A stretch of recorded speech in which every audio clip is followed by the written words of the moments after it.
level, there's still going to be a national, like level of here's what we'd like to see out of our students and give a direction. But the states would now be allowed to go above and beyond that call of duty. Yes, sir. How much total debt are you talking about transferring away from the states in terms of their deficits? And are you including Indiana? Well, let's think. When they went and bailed out all the banks, that was about, they threw a number out there, $700 billion. It's not even, the state debt doesn't even total near that.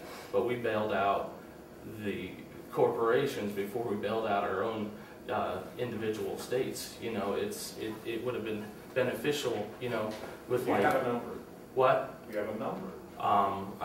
Just roughly, it's probably close to that $700 billion.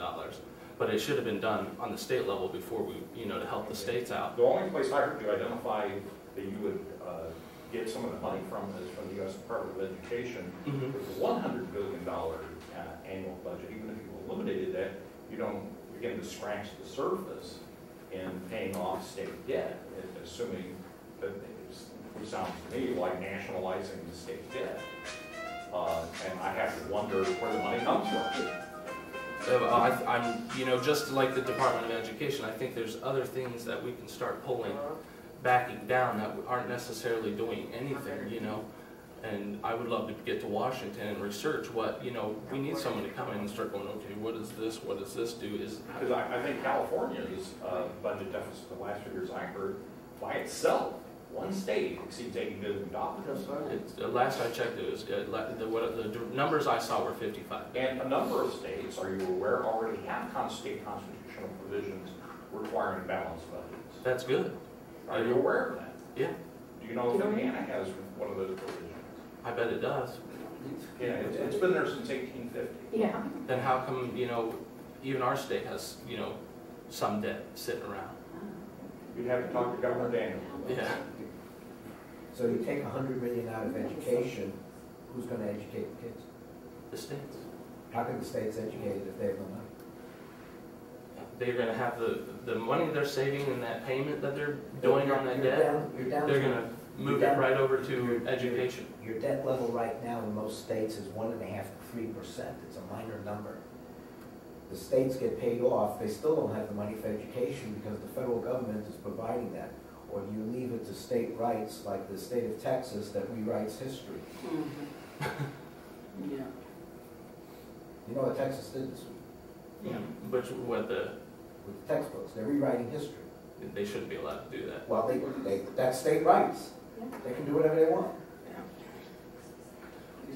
Texas calls out the textbooks that says to the textbook people, we're not going to buy your textbooks unless they're written this way, and they're rewriting history. That's state rights. And if you take the $100 billion out of the U.S. Department of Education, which is an equalizer to states like Mississippi that doesn't have enough money to educate their kids, taking it from some of the richer states, that's the concept behind the federal government, is you try and equalize a little bit in that area. Now in education, you need that because certain states would not spend any money for education if they didn't have it. The other role of the federal government is to take care of things that are beyond states, such as the national defense. I haven't heard you say anything about national defense yet. We need a common defense. We need to have a national defense. You're talking, on a military level. I think we need to start backing out on how offensive we're being.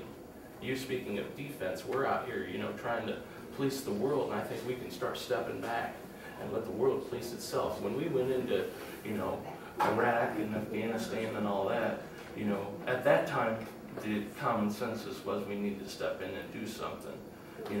With Afghanistan, though, with their nuclear arms, we need to be worried on how we back out. Afghanistan doesn't have any nuclear arms. The White News say they do. Pakistan, Pakistan. We don't have any troops in Pakistan. But we're trying to get Afghanistan controlled so they don't go over there and start getting their nuclear arms. I've spent 30 years in the military as a long-range planner part of the time, and I can tell you, You need a little more education on that because you don't know what you're talking about. Sorry. Yeah. Yeah. Mr. Crawford, are you planning any campaign events? Are you going out campaigning with any of the other Democrats? Or? I met up with the Franklin Township Democrats, Ken Curran. I don't know if you know, any of you guys know who he is. I met up I with used to him. work with Ken Curran. Yeah, he's a nice guy. And, you know, him and I, you know, talked about it, you know, going down and doing their county fair and then doing the Marion County Fair. You know, it's a matter of me getting more educated and all this stuff. I totally understand. I have been at the hospital, actually where Dr. Nasser works, every day for the last month and a half because my mother has pancreatic cancer. And I haven't had a chance to read a ton of stuff and get really familiar with this stuff because I've been dealing with a very personal issue. And so... Honey, why don't you take care of your mama and and let somebody else take care of the campaign? She, you know, she's the one who's like, she's like, I don't want you to drop out of the campaign. You know, when I won the primary, it brought her so much joy.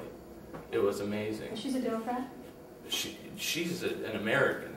You know what I mean? She's a Christian.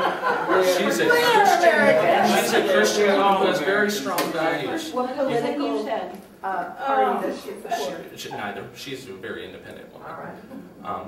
And so, she's always, she's voted one way and this way and that way, just said, oh, I like this candidate better because he supports this or he supports this, that kind of thing. Is that how you ran? Is because Dr. Hannah was a foreign-sounding name? No, not at all. No, I've met Nasser a number of times. I mean, he's a great guy. An American. Yeah, no, I know he is. I mean, his oncology office is next to my mom's oncology office. The doctor's office. Yes, ma'am. Can you please tell me the requirements for a good representative and how the process of the Hill works? What it takes to be a good representative, I think, is to be genuine and want to talk with people. I would like for all of you, send me emails and give me your points. And it takes someone who's willing to connect with people. Now, I don't think I've connected with you guys very well because I've had so much hate. Do you have even a clue of the hours, or can you give me an idea of perhaps the way that even a piece of legislation would flow through the Hill? Well, it goes through committees. At first someone has to propose it, and then it goes through committees. And how does somebody propose it? Oh, you have to get a number of people together, a number of the congressmen together, and say, okay, sign off, get it going, put it through the whole system. And then, there's checks and balances, Congressional Budget Office, there's a whole direction through the whole thing. Those are good buzzwords, but do you understand what they mean? Yeah. Can you explain that to me? What, Congressional Budget Office? No, I want to know the process of how legislation, what kind of demands are on our representatives. Oh, there's a lot of demand. I plan on working. I guarantee. What's the hour requirement? The hour requirement? Yeah, when does Congress meet? 9. Is it an 8 to 5? They start at 9 in the morning and go to whenever it's adjourned. And when might that be? Sometimes it's 4:45, sometimes it's 10 at night. Depends on the day. Yes, ma'am. I want to give you a chance to clarify because you are on tape. And when you were talking about being open and listening to people and all that stuff, I believe that I heard you, and so I want to clarify this, that you said, but since you've been here, it's been hate, hate, hate, something. Did you say these words? Well, I feel very negative vibes, like dislike, dislike. Let me read. I know. I know you guys don't. I'm just, kind of off the cuff, reliving in the moment because that's just kind of how my feelings are going right now, that people hate what's on my website. They hate that, I want to get involved. I'm so scared on which direction this